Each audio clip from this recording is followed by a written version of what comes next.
We're just an amateur rugby team from South America, from Uruguay, and we're heading Chile to play a rugby match. But we couldn't fill the plane, and we invited the parents of the kids that were in school to fill in the plane. So there was a 45 turbo propeller airplane for 45 people sitting there. We had to cross over the Andes to Chile. A friend of mine that through the window said, "Aren't we flying too close to the mountains? Because between the clouds you could see these huge peaks merging." And someone else said, "No, you're out of proportion. The mountains are so huge that you think that they are close, but they are far away."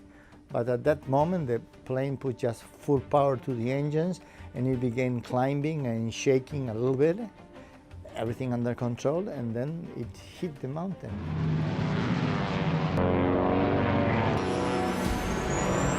Power! We need more power! I can't!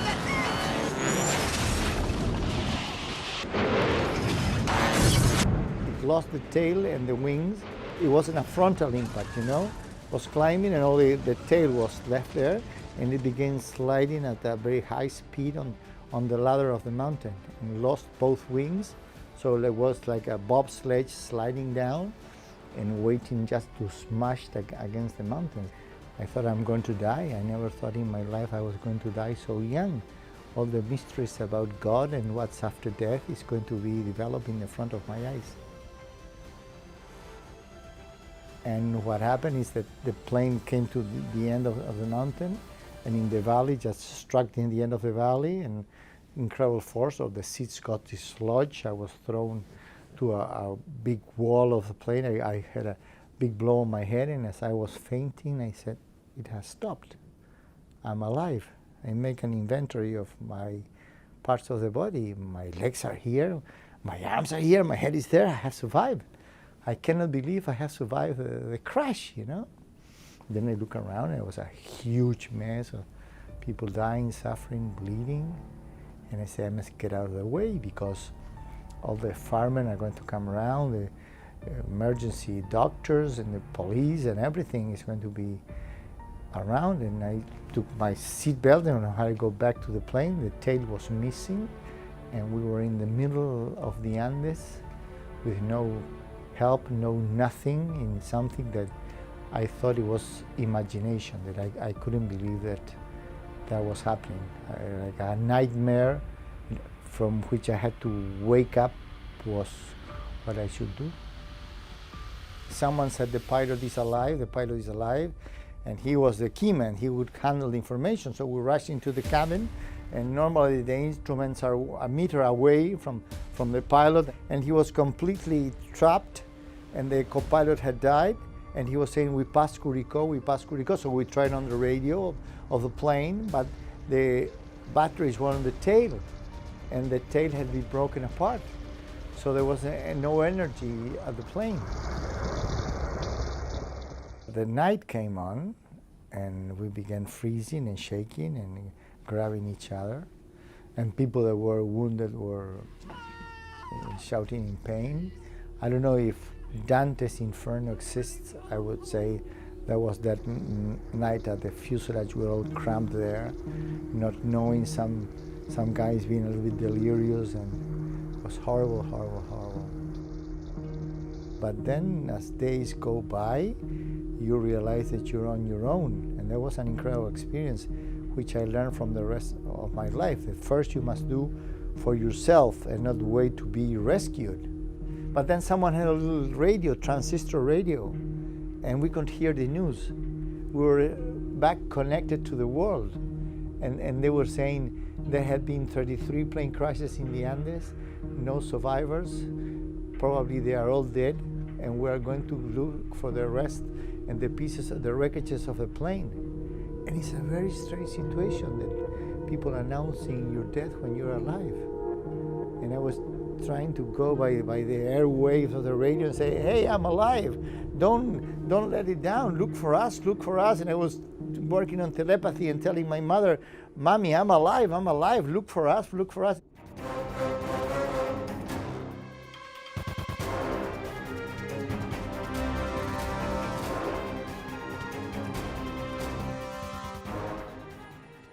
And that day I went to visit Roberto's mother because I was missing Roberto because I haven't seen him for one day. So that I went to his house, and at that very moment they were telling on the telephone to Roberto's mother that the plane has crashed. At the beginning, of course, we didn't want to accept it. I said, how come that happened to us? Plane crash in the movies. Why that is going to happen to us? And then I remember Roberto's mother screaming, Roberto, be strong. I send you my strength. You must be strong. Overcome this. I know that you can. If you have a good feeling, you just express it. If you have a sad feeling, you keep it for you. So every news was tried to be given in the positive way, and the sense of humor was never lost. And this is the spirit of the Andes. This is the way, the society we created there. And a very brave friend said, Roberto, we have good news. The decision and the dilemma of waiting to be rescued and maybe die waiting or trying to get out of here is over. Because I just have heard on the radio that the search has been called off, so we are on us now. It's an eternal snow place, no trees, no vegetation, no life. You feel like life shrinks every time a friend was dying. You were like on the waiting list for dying. When someone died, you were not sorry for him. You were sorry for yourself. Sometimes I remember in the mountain and some say, this is like being in prison. No, being in prison is a 5-star hotel. You have water, you have food, you have a bed. They were like living on a graveyard surrounded by your dead friends. This is the worst place you can imagine in life or in death maybe. Chocolate-covered peanuts, small chocolate bars, 4 bottles of wine. First, we ate all the creams, and I began chewing the belts because it had leather, but then you get poisoned because all the leathers now are processed. And then you see how your belt goes one hole every day. You're shrinking, you're dying. And then there's a physical need for food. It's like your body asking you, we need something. So this was a fuel that was appropriate. Now, if the search has been called off, then we're on our own to save our lives, and we've got to eat. Eat what?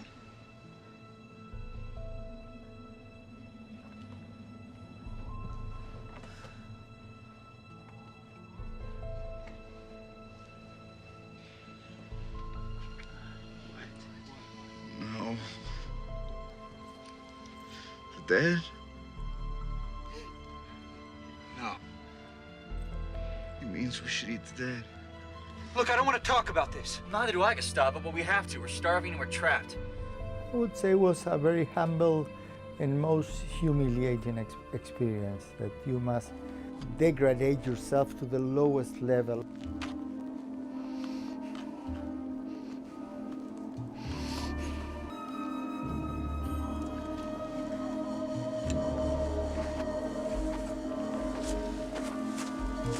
Very difficult to cut.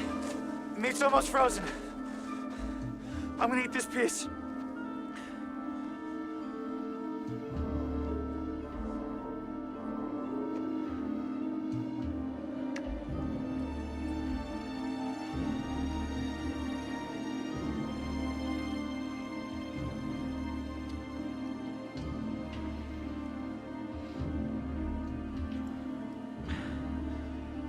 Over the fire, we put the meat of our dead friends, and we could eat the meat that was cooked, because to eat it raw was more horrible. But at the same time, there was an issue, because if you eat it raw, you have more vitamins, and the proteins don't get lost. And it's incredible how you get familiar with eating the dead bodies. I think that the beginning looked huge and tremendous. It was a big psychological issue, and I felt the humiliation of my life when I had to take the first piece. When we began doing it, it became part of our everyday life. That's incredible thing about this story, because I am a guinea pig. I'm just telling you what happened. I don't say it's good, it's bad. I don't think this is, God is going to judge us. And the mystical feeling and the closeness to God is, I think I never felt so close. Yes, God, I want to survive. You must help me. I must go back. I must tell my mother not to cry anymore, that I'm alive. There was the spirit and the motto of the mountains. And this is what I want to transmit. How in adversity you can catch up with a proper attitude.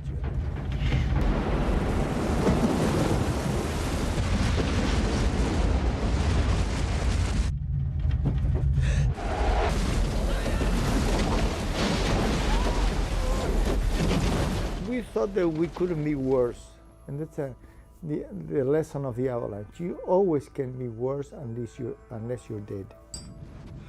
And an avalanche covered the plane, and I was completely disconnected. You don't hear anything, you don't see anything, and then you try desperate to get out of there, and you realize you are going to die. And I learned that dying is not that terrible feeling. And as I was vanishing away and thinking, if someone gets out of here, he will tell my mother that I died in the Andes, and I was kind of saying bye-bye to life. And then a very nice feeling between my legs because I was peeing and the temperature of the urine is hot, so I had this warm feeling.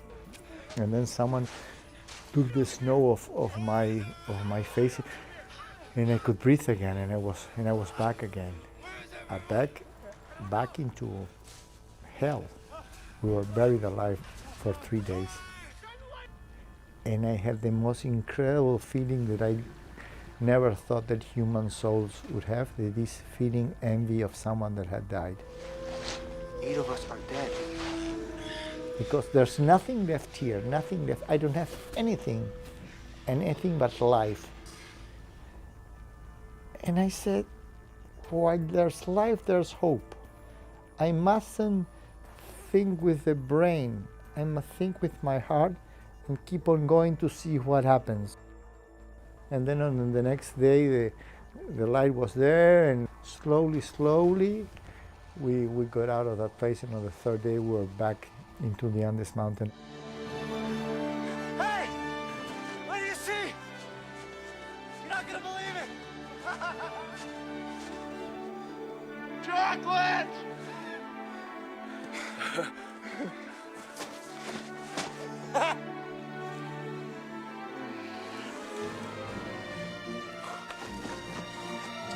Sweaters? Clean underwear! The tale was a huge message of how far away we were from whom we were. Through my luggage, there was a sweater that my girlfriend had needed for me on summer.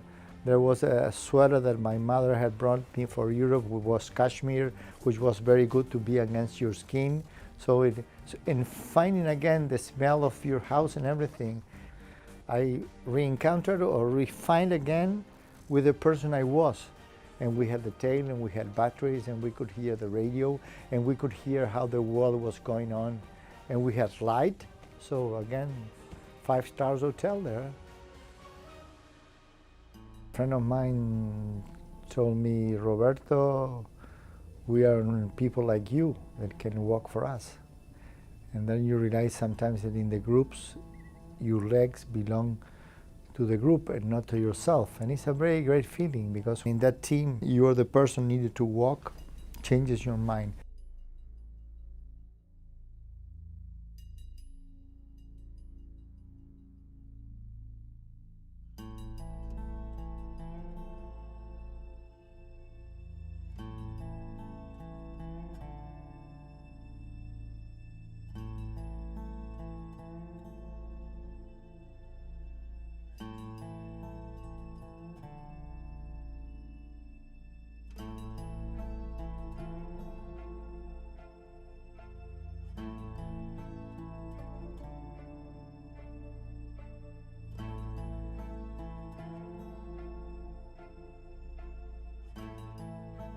So every step you give, you're closer to life.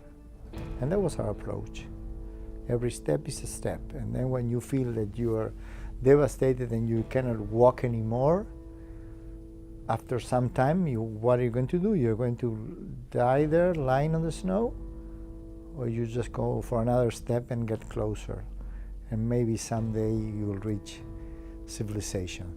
That was a very simple approach, very tough, very, very tough. 15,000 feet, 30 degrees below zero. It's a place not appropriate for life. And then you feel you're going to die and that's it. But you don't die. So you begin walking other 33 steps again. One day after those 72 days, I began to feel well, and suddenly my mother was at home with a horrible face, and I tell her, please, don't put this face. It's the first day I'm feeling well. And she said, it's impossible for me because there are two boys that they say that Uruguayans are coming from that plane. Por favor, adelante tú desde San Fernando. Bueno, mi querido, te voy a decir los nombres de los chicos. ¿Tú me escuchas? Te escucho. Adelante, por favor. Fernando Parrado. Fernando Parrado. Roberto Caneta. Roberto Caneta. One of the favorite parts of this story is I was dreaming with the idea of someone telling my girlfriend he's alive. I remember that in the middle of the night, I feel that I was sitting up. Somebody sat me in my bed and was hugging me, and it was my father who was crying and telling me, you were right, he's alive. ¿Te sientes en este momento? En este momento me siento casi feliz porque voy a sacar a los compañeros. Hasta que no los saque no voy a ser feliz completamente. Y por los compañeros que fallecieron estoy contento porque sé que están en el cielo. He was so thin and so weak, but I don't complain because all our friends didn't come back.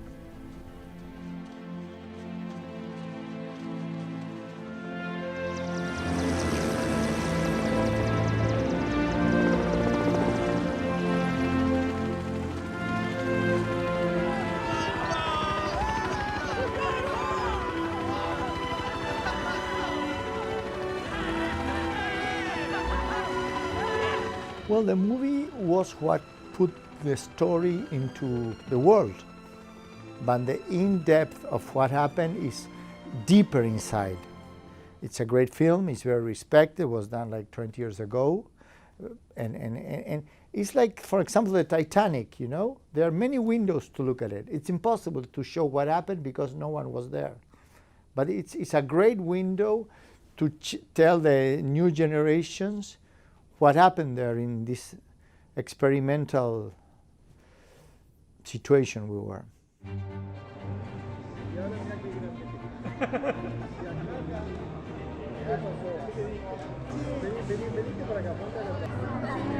This book, I Had to Survive, is more than a book, it's a box of tools. It's worth the suffering because you may not suffer anymore, that you can get out of that. That suffering is a transitory situation. The tool of God, the tool of friendship, the tool of courage, the tool of crying, all the tools are there. I really admire this young lad, 19 years old, full of courage and full of hope and full of dreams and full of ignorance, not knowing where he was and what he was doing. I'm sure that nowadays I would die in 2 days' time. Maybe. Maybe not.